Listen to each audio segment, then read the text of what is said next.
Hello, my name is Claudiu Murariu and I'm inviting you to 5 minutes with your data.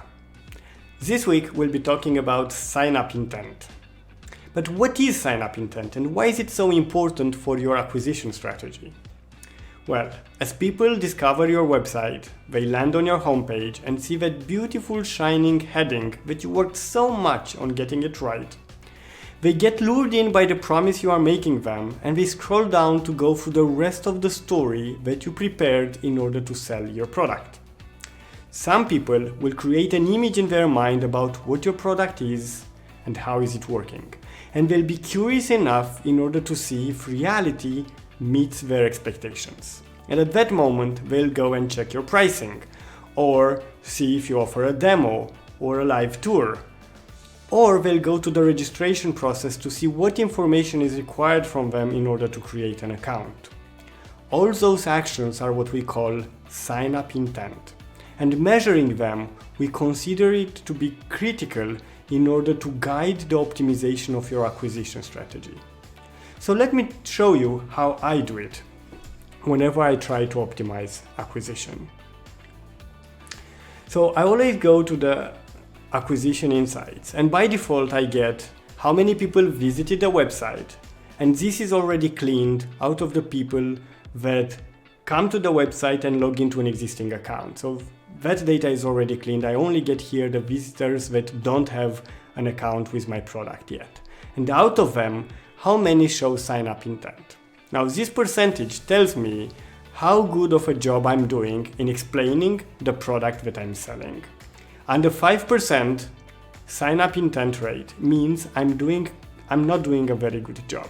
Most people don't understand what the product is doing, and I'll struggle to create a user base with just 5% sign-up intent. 10 to 20% is what we see as an average for most SaaS businesses, especially in the B2B space. And then I check how many of the people that show sign-up intent end up creating an account.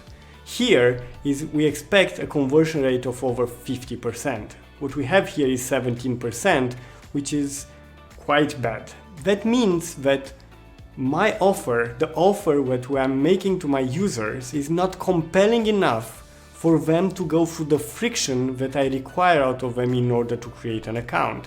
Be it that they need to go through a demo or sign up for a free trial or whatever method I'm using to get people to create accounts. So there is a disconnect between the friction that is required and how compelling the offer is. And if I want to analyze this even further, I go and I check the conversion of the sign-up process, because that's where I get even more information.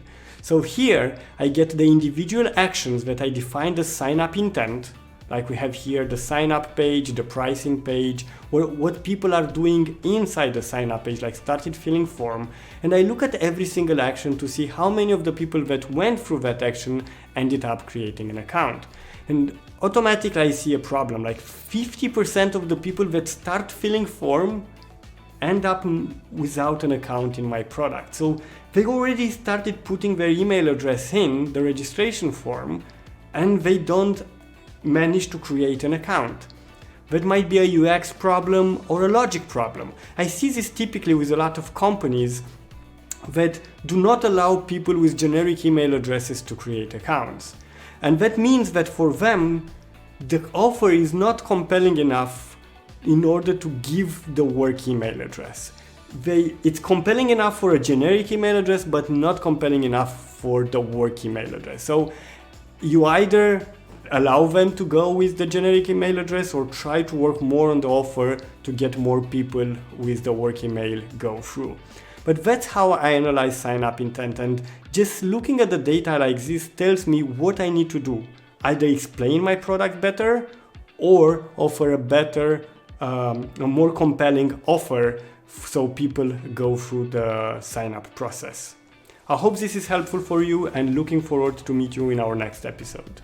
Thank you.